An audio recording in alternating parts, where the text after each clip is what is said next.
Why Johnny Whitaker still refuses to watch this one episode he filmed. In 1966, Johnny Whitaker was born John Orson Whitaker Jr. on December 13, 1959 in Venice, California. The fifth of 8 children of Thelma and John O. Whitaker Sr. From an early age, Johnny's natural charisma and earnest presence before the camera marked him as a standout talent.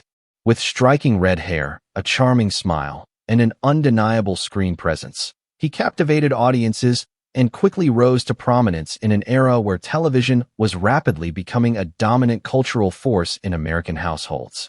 Johnny Whitaker began his professional acting career remarkably early at just 3 years old, demonstrating a precocious talent and charm that quickly caught the attention of advertisers. His very first job was in a television commercial for a local used car dealership, marking the beginning of a lifelong connection with the entertainment industry.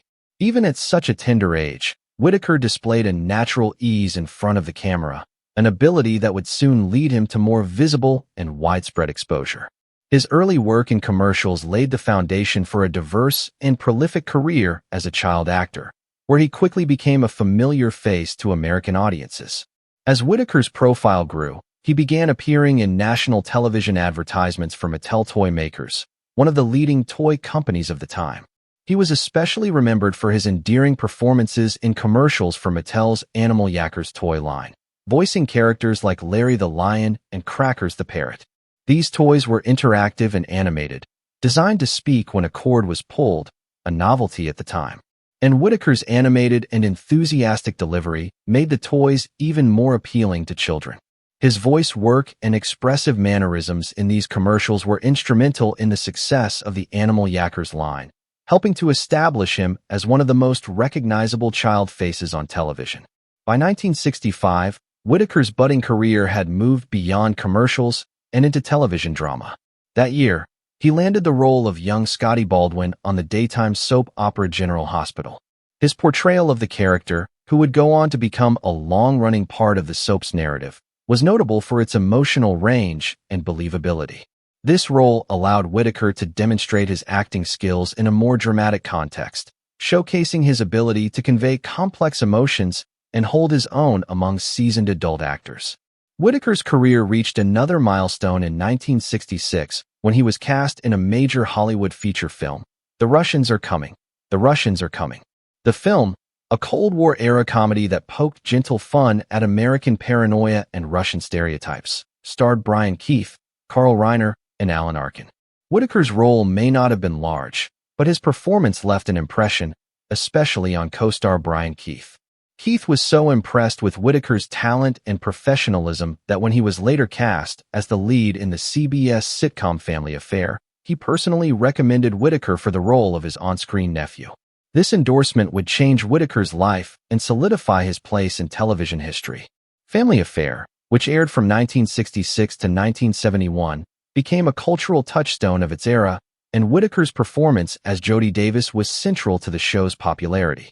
The series told the story of a sophisticated bachelor, Uncle Bill Davis, played by Brian Keith, who suddenly finds himself the guardian of 3 orphaned children. Whitaker played Jody, one of the twin siblings, alongside Anna Jo Jones as Buffy and Kathy Garver as the older sister. The children lived with their uncle in a lavish Manhattan apartment along with Mr. French, Sebastian Cabot, the proper and kind-hearted English butler who added charm and stability to the unconventional family. Interestingly, Jody and Buffy were originally written to be of different ages, but the producers were so captivated by the chemistry between Whitaker and Jones, who looked adorable together, that they rewrote the characters to be twins. Whitaker's warmth, humor, and ability to convey vulnerability made Jody one of the most beloved child characters on television. While working on Family Affair, Whitaker also continued to take on other roles, demonstrating his range as an actor. In 1968, he guest-starred on the legendary Western series Bonanza in a heartfelt episode titled A Dream to Dream, which was written by series star Michael Landon. The episode, which also featured the acclaimed actress Julie Harris, allowed Whitaker to show a deeper, more emotional side of his acting repertoire, playing a young boy in a story that dealt with themes of hope and imagination amid hardship. In 1969, during hiatus periods from Family Affair, Whitaker starred in the Hallmark Hall of Fame production The Littlest Angel, a touching television special based on the popular children's story. He played the titular angel, a role that required both comedic timing and emotional depth. He shared the screen with well-known actors Fred Gwynne and Tony Randall, holding his own in a cast of veteran performers. That same year, he also appeared in an episode of the long-running Western series The Virginian, again showing his ability to adapt to different genres and tones. Whitaker's versatility extended to fantasy and comedy as well. In 1969, he appeared in Bewitched, the hit magical sitcom starring Elizabeth Montgomery, in an episode titled Samantha and the Beanstalk. He played Jack, a modern-day twist on the classic fairy tale character. The following year, in 1970, he appeared in the rural comedy Green Acres, first playing a character named Willie in The Confrontation, and later portraying Dinky Watson in another episode titled The Beeping Rock. That same year, Whitaker also starred in a faith-based film titled A Day for Justin, produced by the Church of Jesus Christ of Latter-day Saints, reflecting his personal connection to his religious upbringing and offering him a more introspective role as the title character. Following the end of Family Affair, Whitaker continued to find work in television and film. In 1971, he appeared in a memorable two-part episode of Gunsmoke, further solidifying his reputation as a capable and experienced young actor. In 1973, he transitioned to Saturday morning television with a lead role in Sigmund and the Sea Monsters, a Sid and Marty Krofft production. Whitaker played Johnny, a boy who befriends a misunderstood sea creature named Sigmund. The whimsical and fantastical show became a hit among children, with Whitaker's friendly and approachable persona being a key factor in its success. His co-stars included Billy Barty, a legendary character actor, and Scott Colden. During the early 1970s, Whitaker also appeared in several feature films, particularly with Walt Disney Studios.